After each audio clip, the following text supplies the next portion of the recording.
નમસ્કાર. દિવસભરના તાજા સમાચારોમાં તમારું સ્વાગત છે. તમારી સાથે હું છું પિનલગીરી ગોસ્વામી. સમાચારો વિસ્તારથી જાણીએ એ પહેલા મહત્વના સમાચારો ઉપર એક નજર.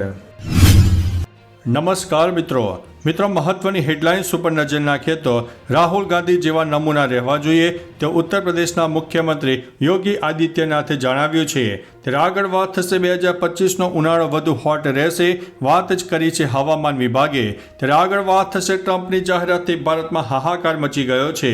આગળ વાત થશે બપોરે 12 વાગ્યે લોકસભામાં વકફ બિલ રજૂ કરવાનું આયોજન હતું. ત્યારે વાત થશે નશામાં ધૂત દંપતીનો હાઈ વોલ્ટેજ ડ્રામા સામે આવ્યો છે, વાત છે નવસારીની. ત્યારે આગળ વાત થશે SBIની ડિજિટલ સર્વિસ બંધ કરવામાં આવી હતી. ત્યારે વાત થશે ઇમરાન ખાન નોબેલ શાંતિ પુરસ્કાર માટે નોમિનેટ થયા છે, વાત છે પાકિસ્તાનની. આગળ વાત થશે ડીસામાં આગે 18 લોકોનો જીવ લીધો છે. ત્યારે વાત થશે 600થી વધુ ખાનગી હોસ્પિટલ આયુષ્ય ભારત યોજનામાંથી બહાર કરી દેવામાં આવી છે. આગળ વાત થશે હજુ પણ યથાવત છે આરોગ્ય કર્મચારીઓનું આંદોલન. આગળ વાત થશે વિક્રમ ઠાકોરના ભાઈનો રોલ આપવાના નામે છેતરપિંડી આચરવામાં આવી છે. ત્યારે વાત થશે તમન્ના ભાટિયાએ નવરાત્રિના પહેલા દિવસે ઘરે માતા કી ચોકી કરાવી હતી. ત્યારે આગળ વાત થશે મોટી જાહેરાત, ચેટ જીપીટી પર મફતમાં બનશે ગિબલી ઇમેજ. આગળ વાત થશે સરકારને કોઈ ચિંતા નથી તેઓ દિશાના એક ઘટના બાદ કોંગ્રેસે પ્રહારો કર્યા છે. ત્યારે વાત થશે નર્મદા પરિક્રમામાં શ્રદ્ધાળુઓનો ધસારો જોવા મળ્યો છે. હવે મિત્રો સમાચારો વિસ્તારથી. માં નર્મદા ઉત્તર વાહિની પરિક્રમાની શરૂઆત થઈ ગઈ છે. પરિક્રમા શરૂ થતાં મોટી સંખ્યામાં શ્રદ્ધાળુઓ ઉમટી પડ્યા છે. ગુજરાત, મહારાષ્ટ્ર, મધ્યપ્રદેશ સહિત વિવિધ રાજ્યોમાંથી શ્રદ્ધાળુઓ પરિક્રમામાં જોડાયા છે. તંત્રએ ડોક્ટર્સ, સ્ટાફ નર્સ અને એમ્બ્યુલન્સની 24 કલાક સેવા ઉપલબ્ધ કરાવી છે. ડૉક્ટર પ્રવીણભાઈ વસાવાના જણાવ્યા મુજબ શરદી, ખાંસીથી લઈને છાતીના દુખાવા જેવી ગંભીર બીમારીઓની સારવાર અપાઈ રહી છે. મિત્રો, અન્ય મહત્વના સમાચારની વાત કરીએ તો ડીસામાં ગેરકાયદેસર ફટાકડાની ફેક્ટરી અને ગોડાઉનમાં ભીષણ આગ ફાટી નીકળતા 18 મજૂરોના મોત થયા. આ મામલે કોંગ્રેસના પ્રદેશ અધ્યક્ષ શક્તિસિંહ ગોહિલે દુઃખ વ્યક્ત કર્યું છે. તેઓએ કહ્યું છે કે જે નિર્દોષ વ્યક્તિઓએ જીવ ગુમાવ્યો છે તેમને મારા અને કોંગ્રેસ પક્ષ વતી શ્રદ્ધાસુમન સમર્પિત કરું છું. મૃતકોના પરિવારજનોને શક્ય તેટલી આર્થિક મદદ સરકાર કરે તેવી વિનંતી છે. મિત્રો, અન્ય મહત્વના સમાચારની વાત કરીએ તો મોટી જાહેરાત, ચેટ જીપીટી પર મફતમાં બનશે ગિબલી ઇમેજ. અત્યારે ઇન્ટરનેટ પર ગિબલીનું નામનું ગાળ પણ ચાલી રહ્યું છે. ગિબલી ઇમેજ લોકપ્રિયતા એટલી વધી ગઈ છે તેના કારણે ચેટ જીપીટીનું સર્વર ડાઉન થયું છે. જો કે અત્યાર સુધી ચેટ જીપીટી પર આવી ઇમેજ બનાવવા માટે પૈસા આપવા પડતા, એટલે કે પ્રીમિયમ મેમ્બરશિપ લેવી પડતી હતી. જો કે હવે ઓપન એઆઈના CEO સેમ એલ્ટમેને જાહેરાત કરી છે કે ચેટ જીપીટી ઇમેજ જનરેશન હવે દરેક મફતમાં ઉપલબ્ધ છે. મિત્રો, અન્ય મહત્વના સમાચારની વાત કરીએ તો તમન્ના ભાટિયાએ નવરાત્રિના પહેલા દિવસે ઘરે માતા કી ચોકી કરાવી. અભિનેત્રી તમન્ના ભાટિયા હેડલાઇન્સમાં રહે છે. નવરાત્રિના પહેલા દિવસે તમન્ના ભાટિયાએ તેના ઘરમાં માતાની ચોકી રાખી હતી. તમન્ના માતા કી ચોકી પર નાચતી જોવા મળી. તમન્ના ભગવાનની ભક્તિ પર ધ્યાન કેન્દ્રિત કરી રહી છે. તેમણે 30 માર્ચે પોતાના ઘરે માતા કી ચોકીનું આયોજન કર્યું, જેમાં તેણીએ જોરદાર ડાન્સ કર્યો. તમન્નાની આ સિમ્પલ સ્ટાઇલ ચાહકોને ખૂબ પસંદ આવી રહી છે. મિત્રો, અન્ય મહત્વના સમાચારની વાત કરીએ તો વિક્રમ ઠાકોરના ભાઈનો રોલ આપવાના બહાને છેતરપિંડી. પ્રદીપ પંડ્યા નામના ગઠિયાએ એક્ટિંગ અને મોડેલિંગ કરી શકે તેવા માણસોની જરૂર હોય રજિસ્ટ્રેશન કરતી જાહેરાત કરીને ગોવામાં વિક્રમ ઠાકોર અને મમતા સોનીની ફિલ્મનું શૂટિંગ હોવાનું જણાવીને વિક્રમ ઠાકોરના નાના ભાઈનો રોલ આપવાનું કહીને ફ્લાઇટની ટિકિટ ખર્ચ પેટે 11,000 રૂપિયાનું કહીને 5500 રૂપિયા મેળવી લીધા.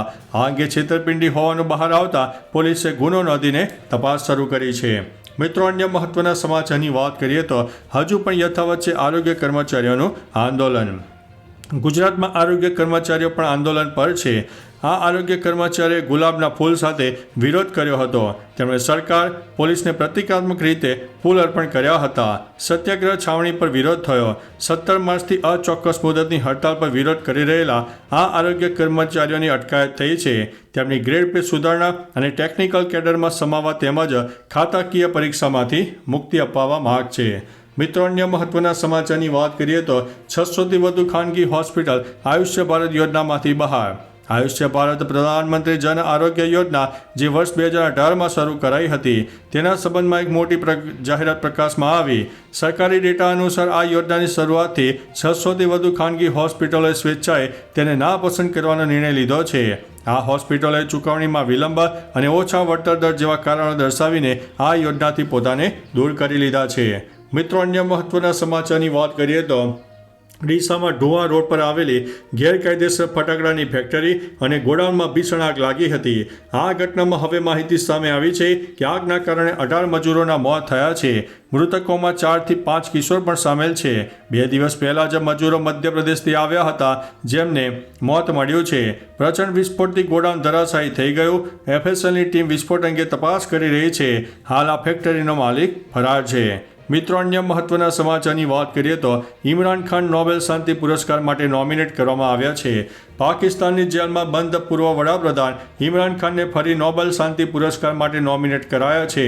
પાકિસ્તાનમાં માનવ અધિકાર અને લોકશાહીને પ્રોત્સાહન આપવા બદલ તેમને નામાંકિત કરાયા છે. નોર્વેજિયન રાજકીય પક્ષ સાથે સંકળાયેલા પાકિસ્તાન વર્લ્ડ એલાયન્સ દ્વારા આ જાહેરાત કરવામાં આવી છે. 2019માં પણ તેમને ભારત સાથે તણાવ ઘટાડવા બદલ શાંતિ પુરસ્કાર માટે નામાંકિત કરાયા હતા. મિત્રો, અન્ય મહત્વના સમાચારની વાત કરીએ તો એસબીઆઈની ડિજિટલ સર્વિસ બંધ. દેશની સૌથી મોટી જાહેર ક્ષેત્રની બેંક એસબીઆઈની ડિજિટલ સર્વિસ બંધ થઈ ગઈ. આવી સ્થિતિમાં યુઝર્સને સમસ્યાઓનો સામનો કરવો પડી રહ્યો હતો. એસબીઆઈ એક સુપર માહિતી આપી છે કે એન્યુઅલ મેન્ટેનન્સ એક્ટિવિટીઝના કારણે બેંકની બધી ડિજિટલ સેવાઓ 1 એપ્રિલના રોજ બપોરે 1 વાગ્યાથી 4 વાગ્યા સુધી બંધ રહી હતી. ગ્રાહકો યુપીઆઈ લાઇટ અને એટીએમ ચેનલોનો ઉપયોગ કરતા હતા. મિત્રો, અન્ય મહત્વના સમાચારની વાત કરીએ તો નશામાં ધૂત દંપતીનો હાઈ વોલ્ટેજ ડ્રામા. નવસારીમાં એક દંપતીએ ઉત્પાત મચાવ્યો. જલાલપુરમાં હાઈ ટેન્શન લાઇનના ટાવર ઉપર દંપતી ચડીને હંગામો મચાવ્યો હોવાનો વિડીયો વાયરલ થયો. વીજ થાંભલા પર ચડેલ દંપતી કંઈ પણ બકવાસ કરતું હતું. દંપતીનું આ કારસ્તાન જોઈને ગામના લોકોની ભીડ ભેગી થઈ ગઈ.